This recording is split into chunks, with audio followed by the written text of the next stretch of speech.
যদি দর্শকের পক্ষ নেই তাহলে সমাজে দর্শক বাড়বে, আর যদি আমরা পুরা বাংলাদেশ রুখে দাঁড়াই তাহলে সমাজ বদলাবে। আসসালামু আলাইকুম গাইস, আজকে ভিন্ন রকম একটা ভিডিও নিয়ে হাজির হইলাম। এটা হইতেছে খুব সবার প্রয়োজন অনুরোধে পাকুড়িয়া ইউনিয়নের গুনইবড়ুয়া পাড়া, তাই না?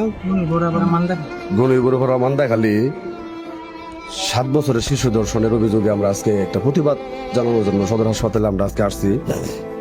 তো এটা হইতেছে ওই শিশুর ভাই, তাই না? শিশুর নাম কি? মরিয়ম।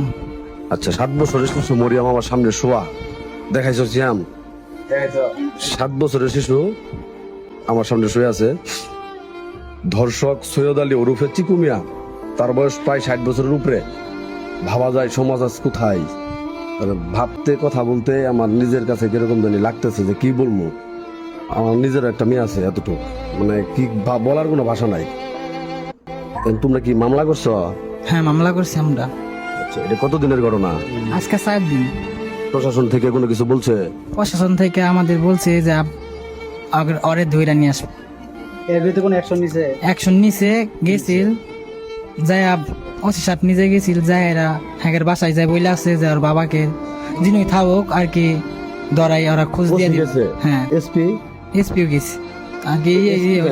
এসপি যায় নাই, ওসি গেছে। দর্শক গিয়ে আছে না বলাইছে? পলাইছে।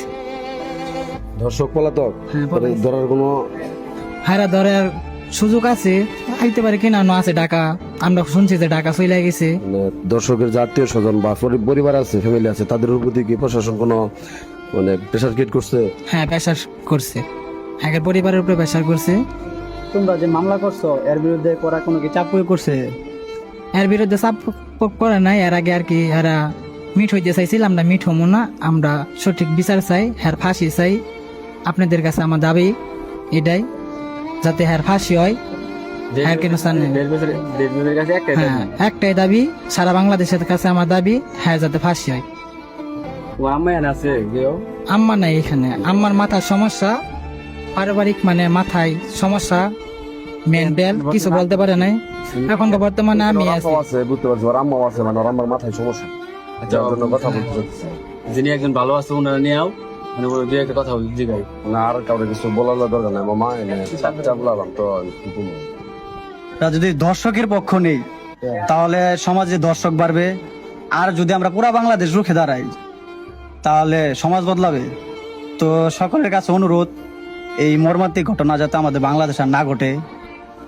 আর ভাষা তো পাইতেছি না কি বলবো, আইনের প্রতি শ্রদ্ধা রাইখা বলতেছি, খুব দ্রুত দর্শককে আইনে আওতায় এনে পর্যাপ্ত পরিমাণ শাস্তি দেওয়া হোক।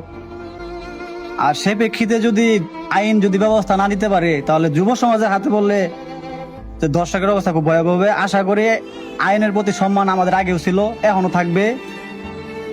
তো দ্রুত এর ব্যবস্থা নিয়ে আমরা এই আশায় প্রত্যাশা করি। আচ্ছা, এটা নিয়ে কি কালকে কোনো ডাকছে, মানববন্ধন ডাকা হয়েছে মনে হয় না? কালকে 4টার সময় আর কি মানববন্ধন হইতে পারে আর কি, আমাকে বলছিস। শিওর না। আচ্ছা গাইস, যদি কালকে মানববন্ধন হয় তাহলে তো অবশ্যই ডিসি অফিসে হবে। সেখানে থেকে ডিসি অফিসের উদ্দেশ্যে একটা মানববন্ধন হবে, ভিডিওর মাধ্যমে জানাই দেওয়া হবে। যদি মানে মানববন্ধন হয়, ইনশাল্লাহ আমরা উপস্থিত থাকবো এবং আপনাদের ভিডিওর মাধ্যমে সকলকে জানাই দেওয়া হবে। আশা করি আপনারা সকলে উপস্থিত থাকবেন।